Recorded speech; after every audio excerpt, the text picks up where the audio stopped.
What's up, guys? It's Minx. Today I've got a question for you, and then three mods I want to talk about real quick, and then I'll get out of your hair for now. So, firstly, the question. Next videos are going to be kind of I'm not out of ideas. I could absolutely make a couple more tutorials on some things I could think of.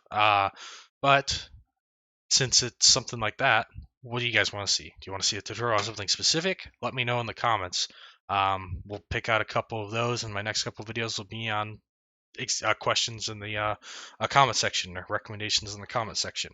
If you want to see a tutorial on how to make a specific type of mod, probably not going to be doing the next, Game Master 2.0, but if there's like a specific type of patch or you want to figure out how to patch, whatever, drop it in the comments, and that's probably what we'll be doing next.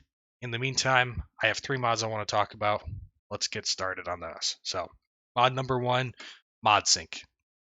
I don't want to drop support for it. I really didn't want to, especially after dropping support for Game Master.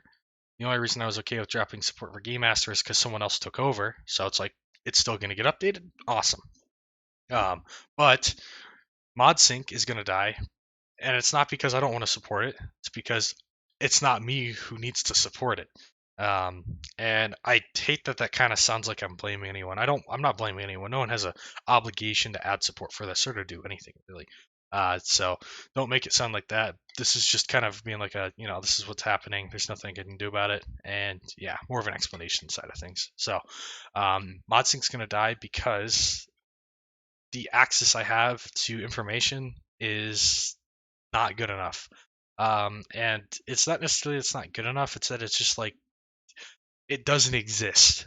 So for example, when you have mods downloaded, the kind of default information that's available based on the plugin is this stuff.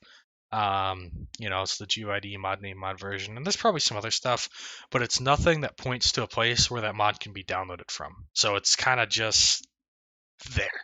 And the way that it syncs is to be safe, it downloads from a Thunderstore URL. However, even if it were any URL, like a GitHub URL or something, it needs to be somewhere accessible.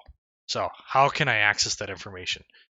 There's no like way for me without like having a reference to every single mod, unless the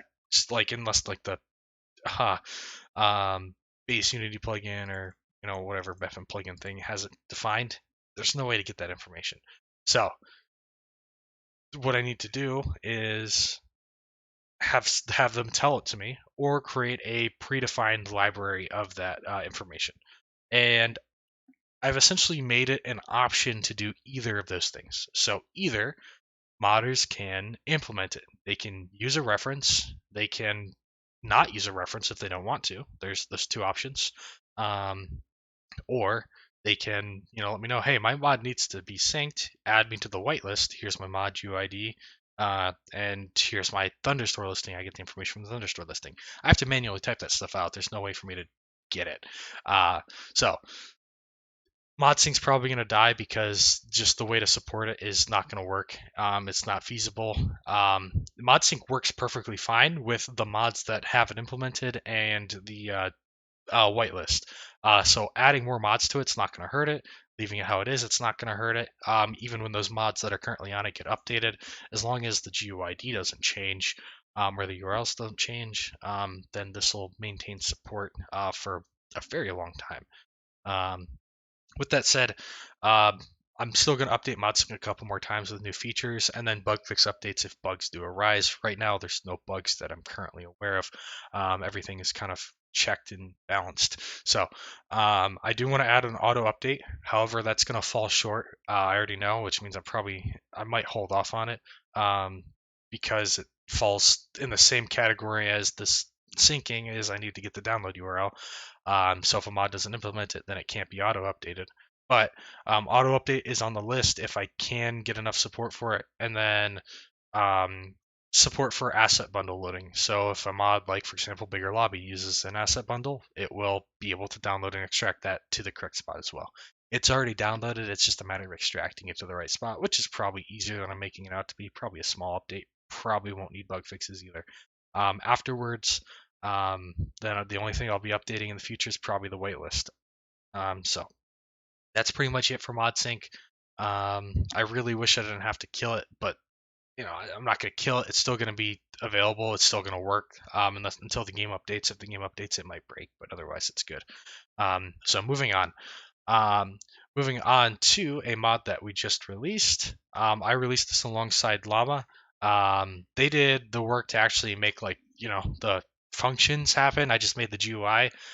So credit over to them for the actual functions. I usually not the GUI person, but in this case I was. This is it's a tiny admin. So right now it's just a kick menu, which supports lobby sizes up to all any size really, theoretically infinite, or whatever a 64-bit number can go up to.